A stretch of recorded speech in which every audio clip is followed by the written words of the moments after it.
Hello sa inyong lahat. Welcome na naman sa akin channel. Ngayon pala ay tuturo ko sa inyo kung paano mag-tester, mag-connect at papaganahin ang 3-piece electric motor na 6 leads out, untag, Y and delta connection. Kaya huwag nating patatagalin pa. Sisimulan na natin.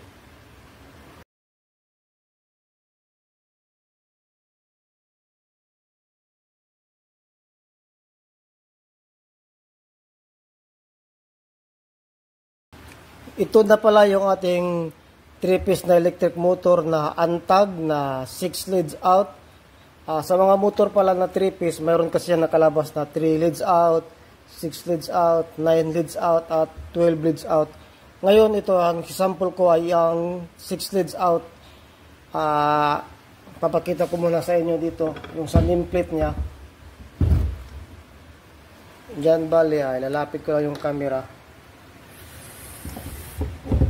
Kung makikita nyo dyan,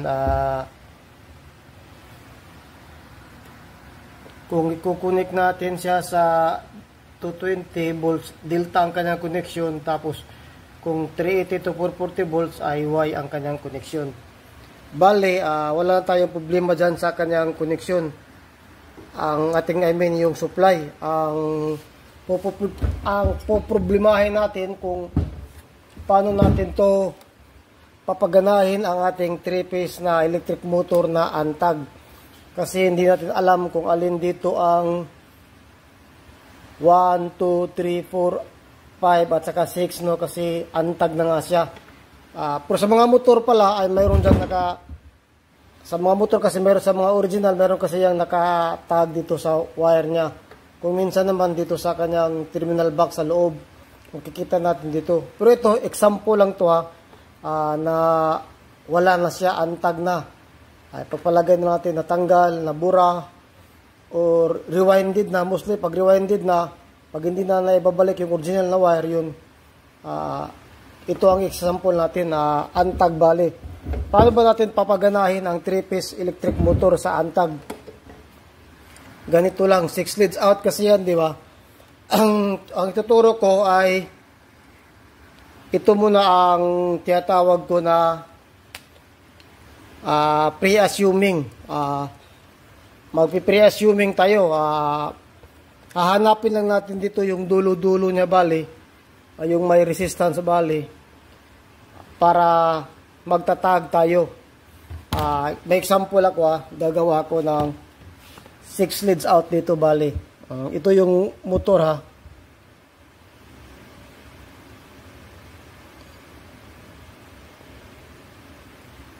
Yan na ang winding, no. Bali, titistirin lang natin, hanapin natin yung dulo-dulo niya, bali. Tapos tayo ang magmamark, bali. Tinatawag ko itong pre-assuming.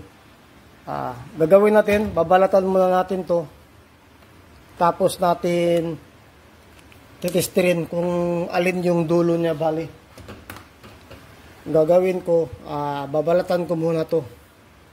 Pa isa-isa. 6 kasi ito na wire dahil 6 leads out to.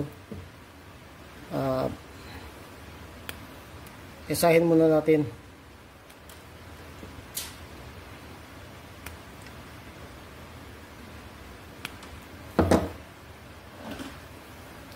Tapos hit lang tayo sa resistance.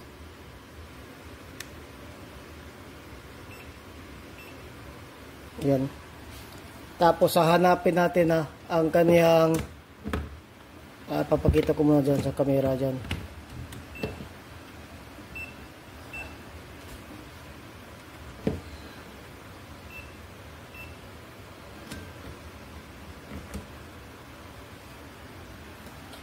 Hanapin muna natin yung dulo-dulo ng ating wire.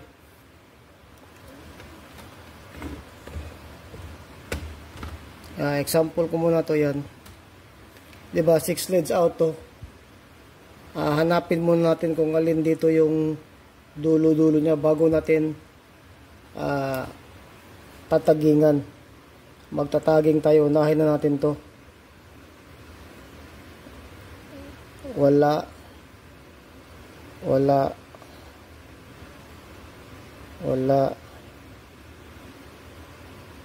mayroon. Ito bali yung dulo niya. Pero i-step mo natin yung isa, dapat wala itong connection para hindi sila, ibig sabihin, hindi siya short circuit, no? Ito yung magkabilang, ito yung magkadulo niya. Itong dalawa. Itong wire na to, hawakan natin itong dalawa na to. Tapos, tatagingan natin to. Maglagay muna tayo ng masking tape. Masking tape ang gagamitin ko pang tag dito.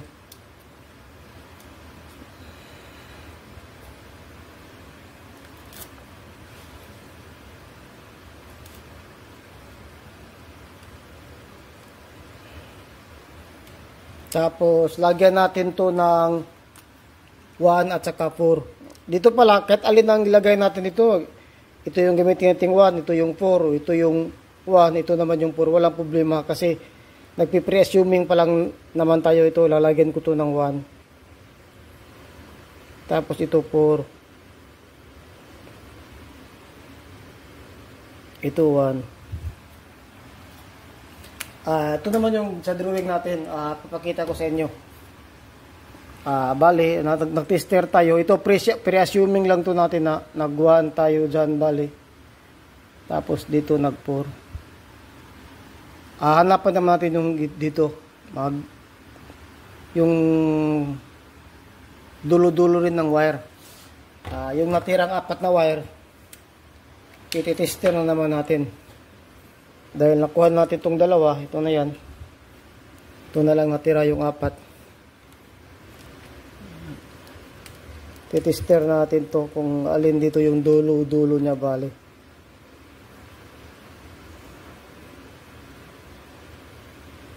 Siguraduhin lang natin nga hindi magkadikit, no, para hindi siya magka-short.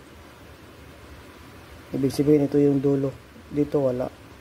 Open kasi ito eh. Ibig sabihin ito yung dulo niya. Ito yung dalawa. Kung kita yung tester yan. Lalagyan din natin to. Magtatag tayo dito.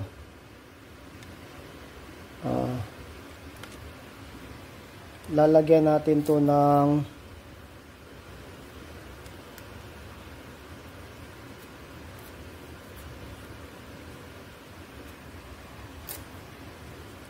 green.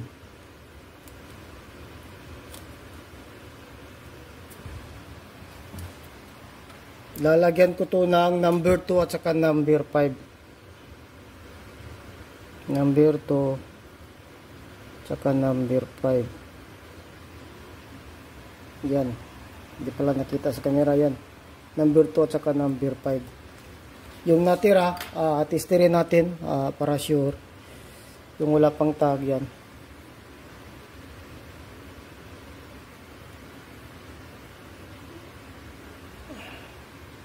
Yan, ito ang lalagyan natin ng 3 at saka 6. Wala naman problema ko kahit alin ang gamitin mong number 3 dito at alin yung number 6.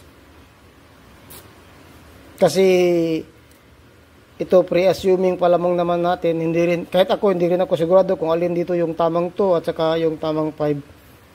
Bali. Madali lamang to, nagagamit natin ito mostly sa pag nagtatrabaho tayo sa mga industrial na kumpanya. Ito lagyan natin ng 3. Ito naman 6. Ito wala problema magkapalit ha, kahit anong number ka ito eh. Tayo lang naman na gumagawa kasi nga untag, di ba? Ito yung tinatawag ko na pre-assuming. Babalik tayo sa ating whiteboard, ituturo ko dito. Dito naglagay tayo ng number 2, no? Tapos naglagay tayo ng number 5. Tapos yung panghuli naman naglagay tayo ng 3 at saka 6. Bale ganyan na. Ito pala, hindi tayo sure, no, kung ito talaga yung 1, ito ba talaga yung number 2 at saka ito ba yung number 3. Ang alam lang natin, magkadulo siya. Naglagay tayo ng marking lang, bale, yung nagtag lang tayo ng 1, 4, 2, 5, 3, 6. Pero hindi tayo sure yung ito talaga yung tamang 1, ito yung tamang 4, yung 5, yung 2 at saka 5, yung 3 at saka 6. Ang ginawa natin, pre-assuming lang tayo. Ngayon, mayroon akong idadagdag sa inyo, isa sa mga tips ko. Alam ko may nakakaalam na ito, marami na. Pero sa hindi pa pala nakakaalam, halimbawa, pag Y connection, di ba? Ito yung 1, 4, 2, 5, 3, 6. Pag sa Y kasi, yung 1, 2, 3, susuplayan natin yan ng line 1, line 2, line 3, tapos itong 4, 5, 6, ikukunik lang natin siya, di ba? I-jumper lang natin sila, i-tie together. Ganun ang Y na connection. Ito pala, yung sa 6 leads out, pwede kasi yung magkapalit. Example, ito yun na. Ito yung 1, ito yung 2, ito yung 3, ito yung 4, ito yung 5, ito yung 6. Pwede yung magkakapalit. Pwede yung, ito yung 1, 2, 3, gawin nating jumper yan. Tie together. Tapos itong 4, 5, 6, yan ang supplyan natin ng line 1, line 2, at saka line 3. Walang problema kung magkabaliktad. Sinare ko lang to kasi magagamit natin to sa ating tutorial ngayon. Ngayon na, naglagay na tayo no, ng 1 to 6 na tagging. No? Di ba ang connection nito ay 440 sa Y connection tapos 220 sa Delta connection. Ang available namin dito ngayon ay 380 lang ito. Itong motor naman ay 380 to 460, di ba? Nakalagay sa nameplate niya. Ang gagawin na, dahil ikukunik ko to sa Y. Kung Delta naman ang connection nyo, kailangan nyo pa rin unahin sa Y na pamaraan. Ganito ang pamaraan nyo para malaman nyo ang antag. Mag-una kayo sa Y bali na connection. Di ba yung 4, 5, 6 ikukupol natin, no? Hanapin lang natin yung ginawa nating 4, 5, 6. Ito yun, number 4, number 5, at saka number 6. Pero ito, hindi naman tayo sigurado na ito talaga yung 4, 5, 6, di ba? Kasi nagpi-pre-assuming lang tayo. Ganun pa man, ito na pamaraan, isa sa mga tekniko para malaman ko yung antag. Paano ko ikukunik, paano ako pagaganahin tong motor na to. Di ba 4, 5, 6 to no, naka tie together na. Tapos yung 1, 2, 3 to 1, 2, 3. Susuplayan na natin sa ating 3-piece na supply. Ito na bali yung supply ko na 3-piece yan. Babalatan ko lang muna.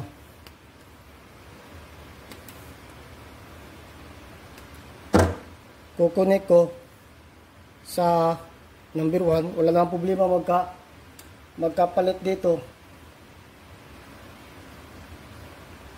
Rotation lang naman ang nababago, no, kung napapalit yung kanya, yung supply niya bali.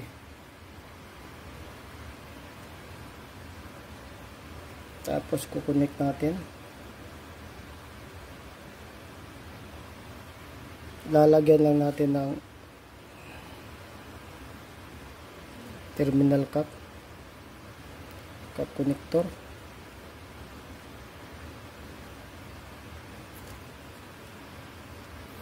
Tapos susupplyan natin. Ito na, sa pag-supply pala dapat, ito tandaan nyo, dapat jog lang talaga. 1 second lang, no? 1 to 2 seconds. Sa akin nga jog lang, o hindi pa siguro abot ng 1 second, siguro papatayin ko na. Kasi sa electric motor kasi malalaman natin kung tama yung connection o hindi sa tunog pa lang. Pag mali yung connection nito, yung ginawa natin dyan, ito bali, mag-aagong kasi ito, mag-agong or ugong yung ganun lang ang ikot ng motor. Malalaman natin yan kung nasa tama ba or mali. Kaya dapat i-jog lang natin para saglit lang. Hindi na natin muna kukunan ng ampere kasi saglit lang naman talaga to. Malalaman muna natin kung tama ba yung tunog niya or hindi. Ganun lang natin ititesting kasi nga antag naman to, di ba? Hindi natin alam dito kung alin yung tamang kabali yung numbering niya. Kaya testing lang muna natin to. Ito, pinakamahaba nito, nasa 4 na testing lang to. Testingan ko muna. I-on ko muna yung breaker.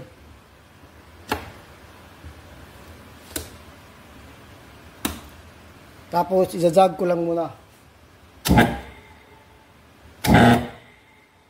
Siguro, narinig nyo yung lakas ng tunog, yung agong. Ibig sabihin yun, mali yun. Uulitin ko ha.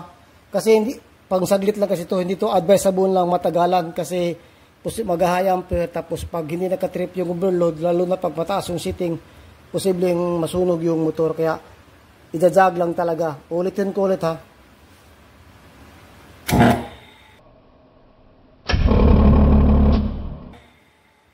Rinig nyo naman siguro no na iba ang tunog niya, agong.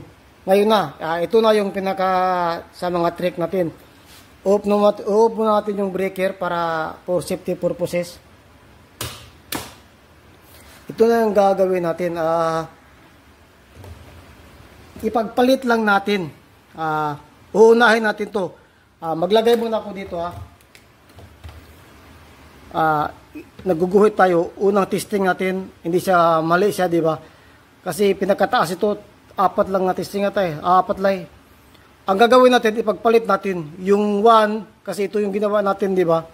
Dinampere na natin yung 4, 5, 6. Tapos sinupply natin yung 1, 2, 3. Ngayon, ang gagawin natin, babaliktarin natin yung 1, ilalagay natin dito sa 4. Tapos yung 4, ilalagay natin sa 1. Bali, magkukunik na 1, 5, at saka 6 na. Ganun ang gagawin natin. Ipagpalit natin yung 1 at saka 4. Ito bali, papakita ko sa inyo. Di ba yung 4 na naka-Y siya, di ba? Kasi 4, 5, 6. Pagpalit lang natin doon sa 1.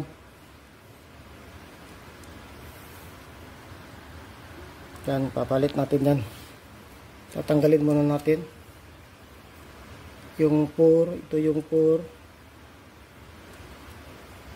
Pagpalit natin sa 1, hanapin natin yung tinaging natin na number 1.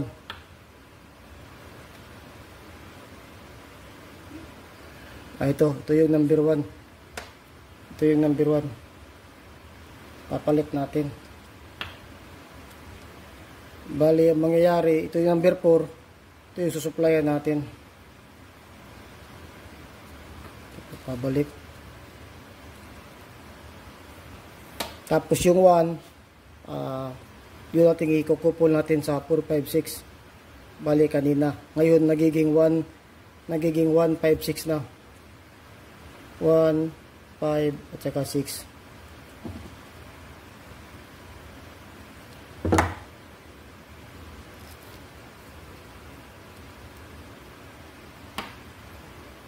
Tapos, dahil na okay na, kung makikita nyo, 1, 5, 6 na, ito na naman yung 4, ginawa natin supply natin dun. Bali, ang nangyayari, pinagpalit lang natin yung 1 at saka 4. Bali, ang nangyayari ay nagiging, dito na yung number 4 niya, at ito naman yung nagiging number 1 niya. Bali, kasi pinagpalit natin, di ba? Ngayon, ititestingan natin. Ganun rin ang gagawin natin. Jog lang rin. Testing muna natin. Okay, yan ang connection niya. 1, 5, 6. Tapos 2, 3, 4 na bali yung supply. On natin yung breaker.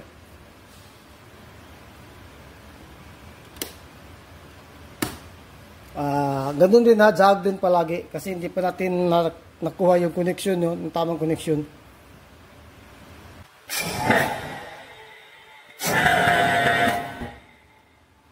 Kung nakikita nyo, lakas pa rin yung tunog niya, di ba? Ugong pa rin, or agong. Ulitin ko, ha, papakita ko sa inyo, paparinig ko. Kung makikita nyo, di ba, ugong pa rin. Ang gagawin natin, ito na. Dahil hindi siya okay, ibabalik natin sa original. Ibabalik natin sa original yung 1 at saka 4. Nakatesting na tayo, no? Ito na yung pangalawang testing natin. Guguhit na naman tayo dito. Ito yung pangalawang testing natin. Hindi pa rin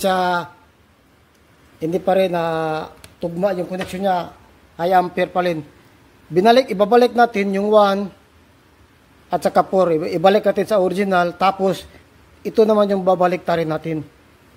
Yung 2 at saka 5. Yung 2, ilalagay natin sa 5, tapos yung 5 lalagay natin sa 2. Bali, ang mangyayari, ganun naman. Dito yung 5, dito yung 2. Kasi binaliktad na natin, no, kaya di ba?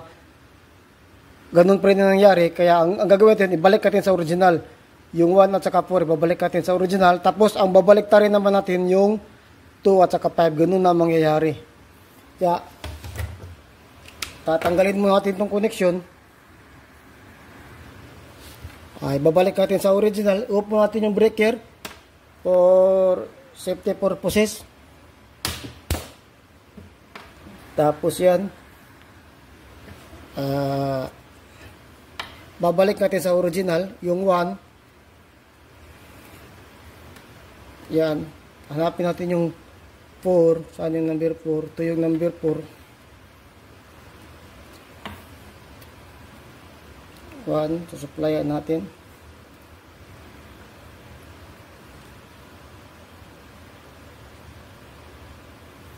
Tapos yung 4, babalik natin dito, kukupol natin. Ang babalik ta rin naman natin, yung 2 at saka 5 naman. Yung 5, yun ang susuplayan natin. Tapos yung 2, ikukunik natin bali dito. Yung number 2, hanapin natin yung number 2. Ito yung number 2. Yan. Nakasupply siya dito. Tatanggalin natin itong number 2. Tapos number 5 ang ikukunik natin bali dito. Yan. Ito yung number 5. Ito ikukunik natin bali dito sa supply natin.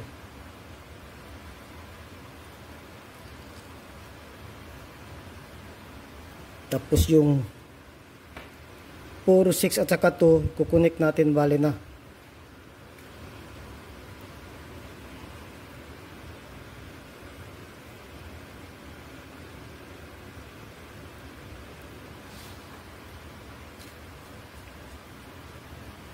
Kung makikita nyo, 2, 4, 6 na. Ganito na nangyayari. Kinunik natin yung 2, 4, 6 kasi binaliktad natin yung 2 at saka 5, no. Ang sa supply naman 1, 5 at saka 3 na. Kung makita yung supply itong tatlo, 3, 5 at saka 1. No? Kung makikita natin 1, 5, 3 na yung supply na ito na bali yun. Ito naman yung 2, 4, 6. Pagaganahin natin ulit. Ita-jog lang din natin. Yun lang ang gagawin natin. Jog lang talaga. On natin yung breaker. Tapos jog tayo. Kung tama na to, yung tunog niya ay wala talaga ang ugong, no, or agong. Testing natin.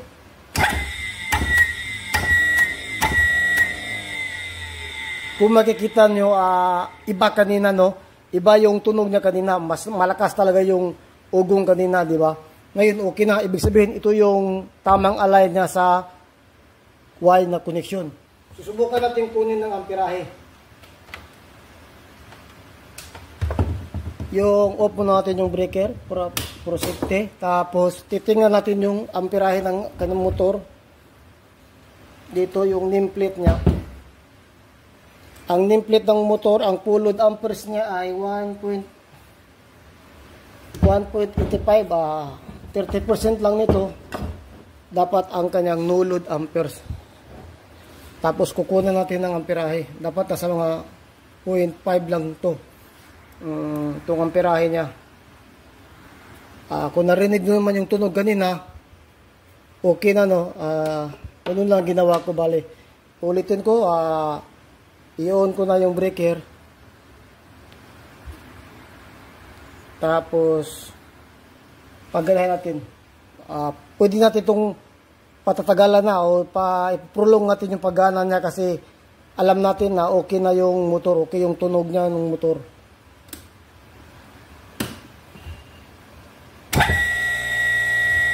Kung nakikita nyo, ang ganda ng ikot niya. Iba kanina, no.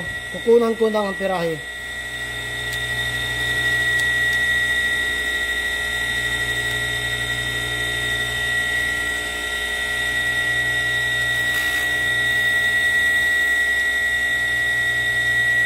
Papakita ko sa inyo. Taas. 0.4, 0.5 lang ang amperes niya, no. 0.5, nakikita nyo.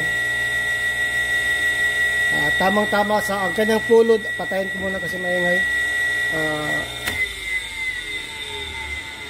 Ang full load amperes ng ating motor ay 1.85, tapos yung 30% niya nasa 0.55. Tinisting natin, nag-clamp tayo, 0.5 amperes lang bali, kaya ibig sabihin maganda ang kanyang connection. Ito ang tamang connection niya. Kung napansin nyo, nakuha na natin yung connection nyo. Ituturo ko sa inyo ulit ha. Halimbawa, di ba, nakadalawang testing lang tayo no, ito yung pangatlo, okay na yung pangatlo. May dalawang yung umuugong, tapos itong pangatlo, okay na.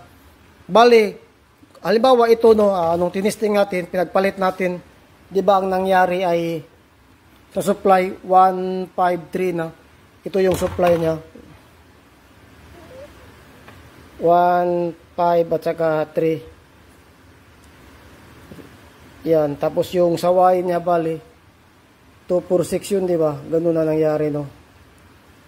Ito yung tamang connection niya. Bali, ang gagawin ko lang, ito, papakita ko sa inyo, kung halimbawa, ha, example lang to halimbawa. Halimbawa, nung tinesting natin ngayon, umugong pa rin. Umugong pa rin. Ang gagawin lang natin, ibabalik natin sa original. Babalik natin sa original yung numbering niya. Dito yung 2 at ito naman yung 5.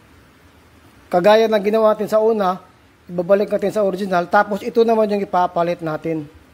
Dito natin ilalagay yung 6 at saka 3.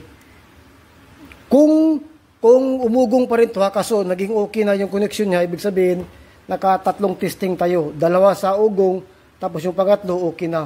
Kaya sinabi ko kanina, nasa pang-apat lang na connection ang pinakamatagal natin to. Nasa pang-apat lang na pag-connect ang pinakamatagal natin sa pagtitesting. Kaso nasa 3 pa lang tayo na nakuha na natin.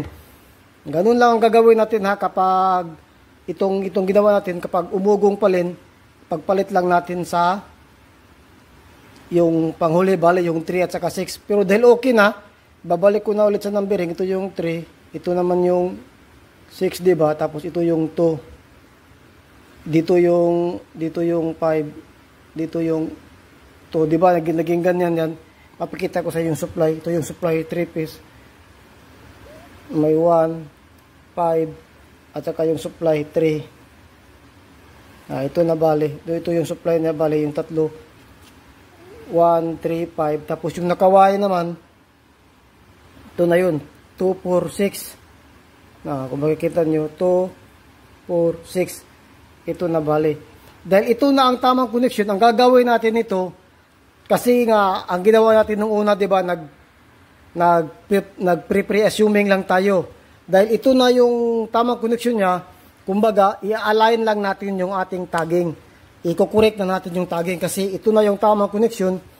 Itong number 2, buburahin natin to.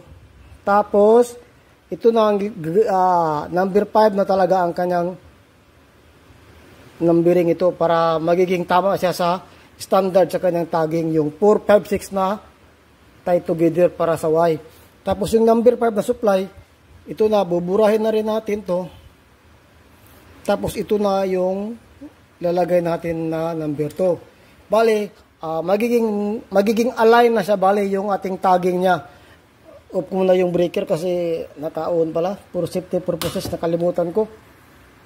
Ito, bali, na-align na natin yung supply na 1, 2, at saka 3 sa ating supply na 3 phase. Tapos yung couple niya, bali, nagiging 4, 5, 6 na kasi pinagpalit na natin, no. Bali dito, dahil ito yung sa pag-testing natin, yung nag-pre-assuming tayo, ganyan, di ba?